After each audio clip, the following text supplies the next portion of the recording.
So the next thing that I gave up for Lent was social media. What does that mean? I think social media might mean something different for different people. Like, I think some people consider YouTube social media. I don't. I look at YouTube as more of a means for me to get information. And that might seem silly, but there's a lot of news sources on YouTube. There's a lot of independent reporters on YouTube.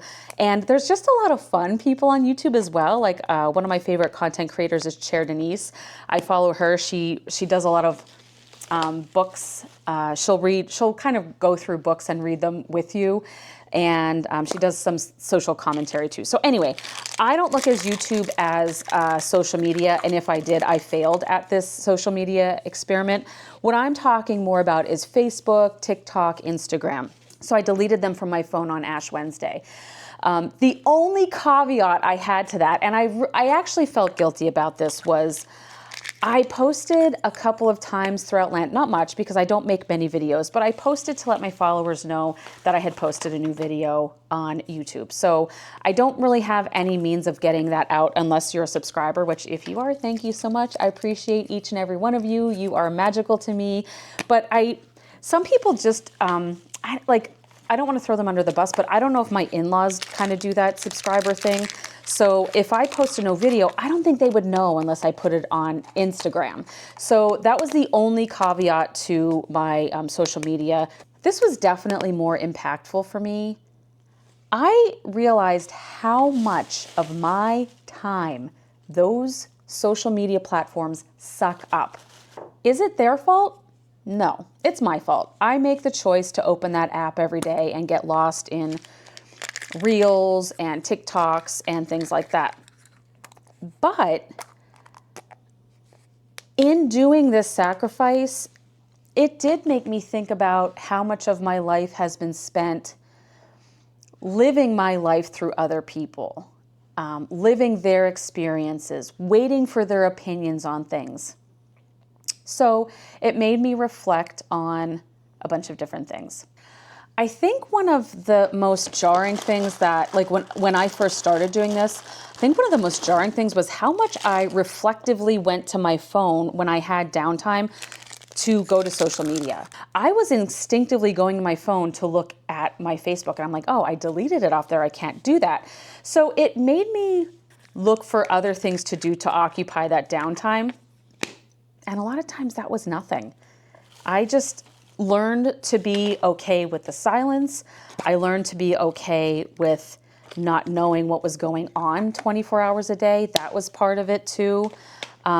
So that was probably the hardest part. The initial sacrifice was the hardest part because it is, and I realize this now, it is such a big part of my daily life that almost felt like I was forgetting to do something. That made me realize social media is a problem for me. What else did it do? It made me also realize like how much I was constantly looking for the next thing.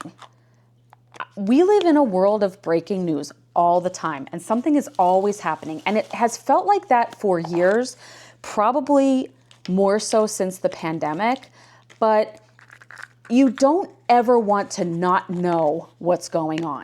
At least that's how I thought. Getting away from that, constantly connected, always needing to know what's going on, breaking news all the time. What a complete soul cleanser that was.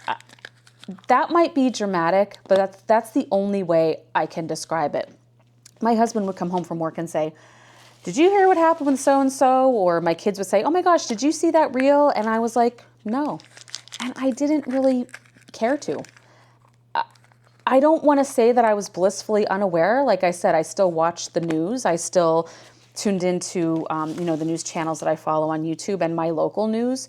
But I didn't have that constant, and it is almost like a doom and gloom. What is going to happen to next? So as a result of that, I felt more free and joy and relaxed and in tune. That was probably the best thing that came out of this. The other thing you notice when you're not on social media is how much other people are on social media. And that's not judgmental. Please, I love my friends and family. It's not judgmental, but you realize how not present people are. I don't want to say you feel less valuable, but you definitely feel their presence not being there. Again, I'm not judging.